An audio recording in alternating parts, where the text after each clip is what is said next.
and all it takes is for people to step up and do that.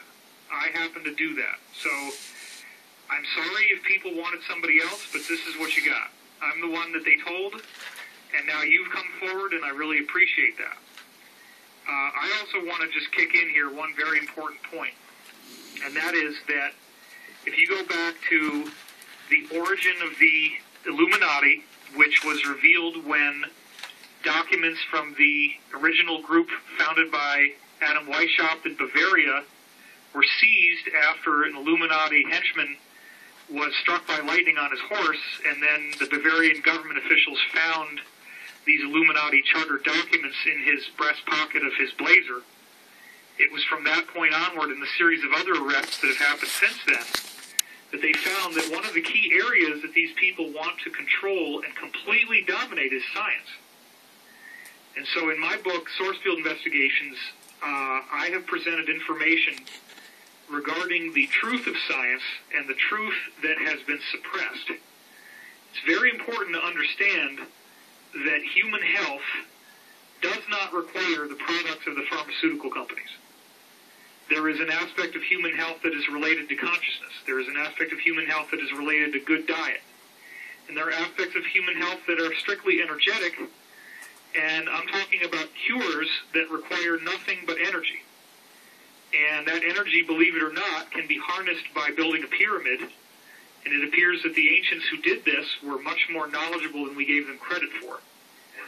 And so my point in bringing this up is that the scientific suppression is vast, and it includes a variety of information about the idea that our DNA, its primary function is to store photons. There's about 1,000 photons per DNA molecule, and when you have an area of your body that's sick, it loses those photons, and your DNA doesn't have those photons in them anymore. That's how you can measure where sickness is. A guy by the name of Dr. Fritz Albert Pott studied cancer and found that the only commonality between carcinogens is that they scramble light that comes in at 380 nanometer wavelengths, which is ultraviolet. What does that mean? That means ultimately that since cancer is cells running out of control in your body, the ultraviolet light that's stored by your DNA, which would break out when he broke open a DNA molecule, by the way, that light is being stored to send control messages to the cell that tells it to stop reproducing. Now, this is one of a vast variety of things that all leads into my main point, which is that it appears that we are going through some sort of evolutionary stimulus to the energetic portion of our DNA.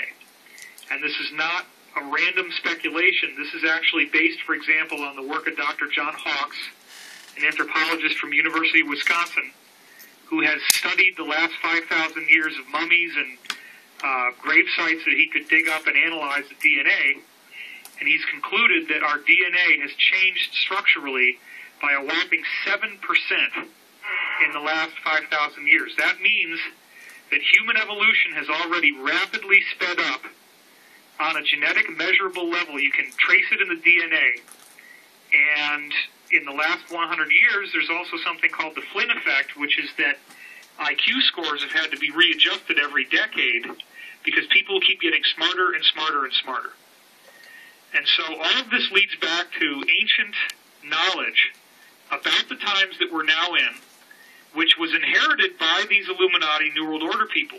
And I make a very compelling case that they are well aware of these ancient cycles. They know that the cycles end in 2012. They believed that this would result in some sort of catastrophic earth change, which is a misunderstanding. I want to make that point very clear if I bring this up at all. That is that the origins of these ancient prophecies can be traced back to two ancient civilizations, one of which was in Antarctica, which we call Atlantis, the other of which was in what's now Siberia.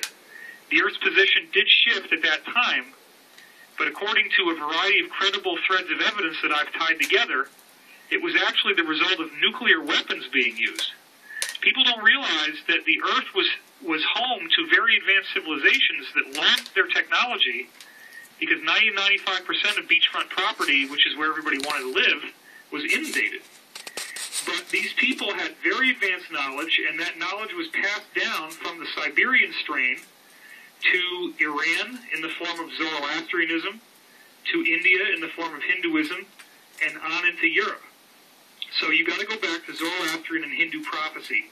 What did they say about what was going to happen in the times that we're now in? Because everything else, and this includes Hebrew prophecy, Christian prophecy, Islamic prophecy, you name it, they all trace back to these original seed teachings.